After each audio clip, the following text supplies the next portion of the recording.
Well, he's at the back. I'll introduce you to him. He came to fix my jacket. He's project managing the whole program for us.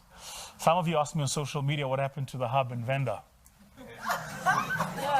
Guys, can I? Before you go, I want to say something, and this is going to go on the record, so I know I'll be destroyed for this, but it's my truth, so it. Black people were not ready for freedom. We weren't.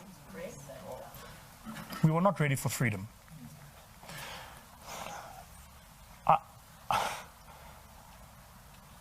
I've studied everywhere we have been liberated, whether or not we were able to liberate ourselves from our own bondage. And it's a deep question. So, study us as a people. This is not a criticism, it's a reflection. If you differ, I'm happy to share perspectives. But study us as a people. You notice that everywhere where we are in bondage, we are phenomenal at fighting for our liberation. Once we've received it, something goes wrong. And the mindset is pervasive. And it's pervasive, it's invasive, it's insidious. It's like a virus. And if you try and remove, you know, once a virus takes over a cell, it multiplies. And so the reason you can't remove the virus is the only way to kill it is to kill the host.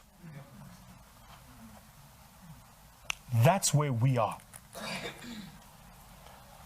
So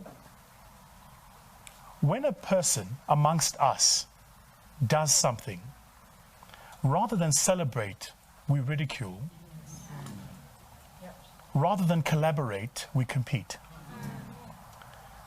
Rather than support, we sabotage. I thought long and hard about why is this? Like it's been bugging me. And then I realized something. That whether it was apartheid, colonization, the Jim Crow laws in the US, all of those systems of oppression had one singularity in communication. They said to black people, only one. That's it. So in slavery days, there was only one house nigger. The rest of y'all worked in the field. When we negotiated for our South Africa, there was only Mandela at Codesa. All the other political parties had to sit and watch the ANC. When we got our liberation, there was only one Cyril at the board. Only one.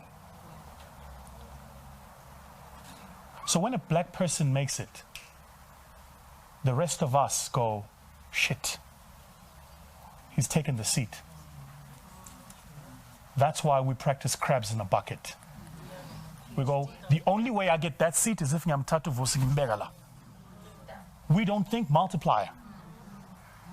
Make sense? So he's going, I want to make a supercar. Nobody's going, how do I make tires for a supercar? We all go, shit, now he's done it. I'm telling guys, this is my most honest reflection on, and I've thought about, do I make it do I share it on social media? I was just like, the time will come. This has felt right, is the time. People will see this and I'll get slated for it, I'm sure. But I'm telling you now, I see it with me. The only people who attack are the people who want the seat.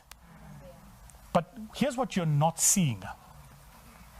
I'm sitting where I'm sitting, and where I'm sitting, the system I'm fighting, if I get it right, opens for all of us. So, you know, it's the guy who fights Makosa.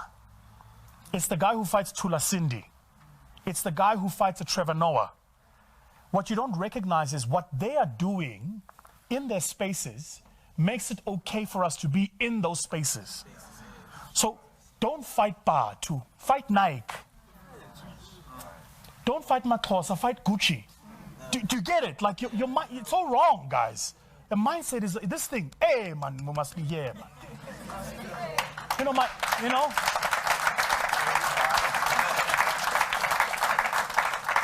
My uncle always says, "Ndonak, how nema dula oblanga tanto, how nema dula." Okay, cool. So the point I'm making, and so I don't want to get into the details of what happened in Venda, but let me put it to you this way. We got sabotaged. We went in, we got the land. I invested over 8 million rand building our hub. We went in local supplies. Everything in my hub was done by local people. The paving, the electrification, the fencing, everything. 8 million rand I pumped into the local economy of Toyando. Then you know what happened? Proper sabotage. The municipal manager, the mayor, the commissioner of police, the police station manager, even the judge at the High Court were all in on it. I've said this publicly, f him, let him sue me, I got the money. And I asked myself, why would they do it? Because it's very simple. In their minds, a young guy can't just come, just. No. He must respect first. And you're just like, I'm trying to change the world. You know, like our hub was going to be free, guys, free. State of the art, running 4G networks. We're offering 200 accredited courses with the University of Pretoria, 100 more by Gibbs, and 100 by the London School of Economics. Collectively, the courses alone are going to cost me 4 million. I was going to find young entrepreneurs in the area, educate them for free to walk out with a diploma or degree. Then I was going to give them a hub that runs for free. You can just come and use it. Network, Wi-Fi, anything you want, just come and use it. It's yours. Why? Because it just makes sense too. The old people didn't see it that way. I think a lot of us are going to have to make a decision about who we're going to give the future of this continent to. Because the people in charge now, the old ones, they ain't got a clue what they're doing. They don't have a clue what they're doing. When you're going to pitch at that big business, I'm going to share some news for you right down. I want to listen to this gentleman. When you're going to pitch for that opportunity at that big business, let me tell you, Van Tonder is the one supporting you. Mandla Sbego at the board is one going, no. Now, I know I've said some stuff that have cut deep, but you know what it hurt? Well, know what they say, it only hurts if it's true. My brother, over to you.